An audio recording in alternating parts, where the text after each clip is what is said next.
Hola, como recordarás, ya hemos visto los contextos sociales, políticos, culturales y económicos que se vivieron durante el siglo XX. Las ciudades del caos también formaron parte de este cambio y es importante saber cómo fue su conformación, pues así podremos tener una visión más amplia de lo que fue este nuevo siglo y las herencias históricas que desde nuestra actualidad podemos vivir y observar.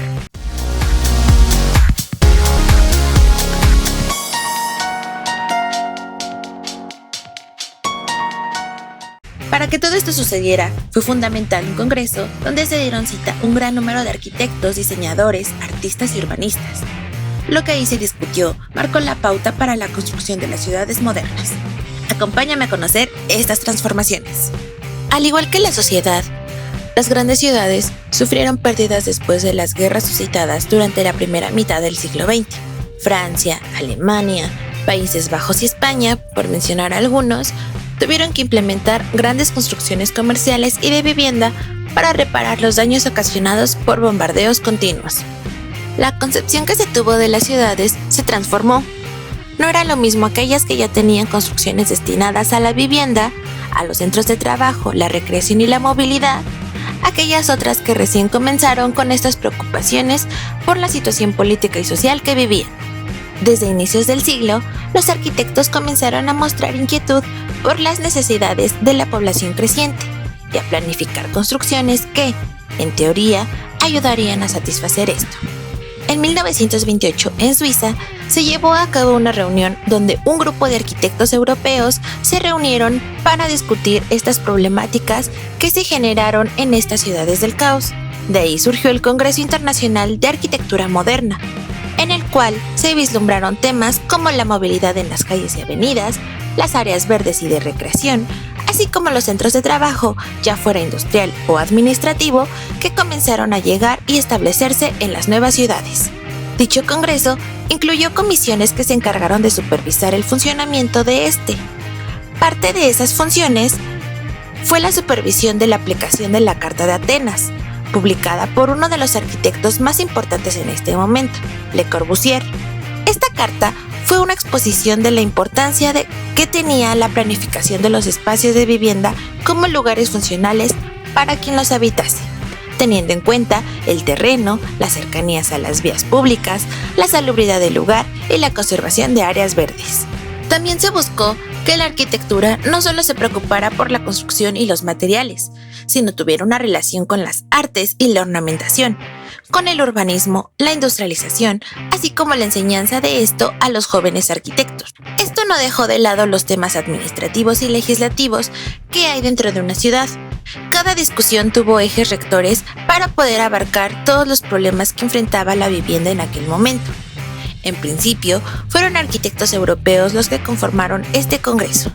Estos arquitectos tuvieron una serie de discusiones respecto a su labor, a cómo adecuar la teoría y la práctica, pero sobre todo a cómo responder al crecimiento demográfico que se vivió en aquella época. Recordemos que esto se dio después de la Revolución Industrial. Estas disputas fueron lo que al final acabaron con el Congreso, teniendo como fin el año de 1959.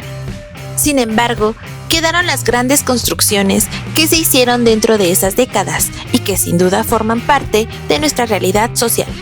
Los principios básicos con los que este Congreso se rigió fueron 6: técnica, estandarización, economía, urbanismo, educación a nuevos arquitectos y la relación entre arquitectura y Estado. Al mismo tiempo, la arquitectura moderna presentó algunos puntos en cuanto a la técnica empleada.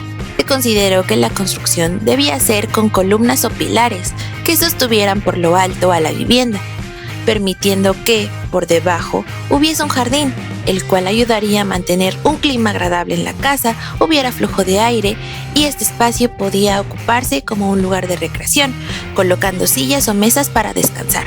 El uso del hormigón permitió que no fuese necesario incluir paredes, las cuales, según estos arquitectos, no dejaban que se ocupara un espacio libremente.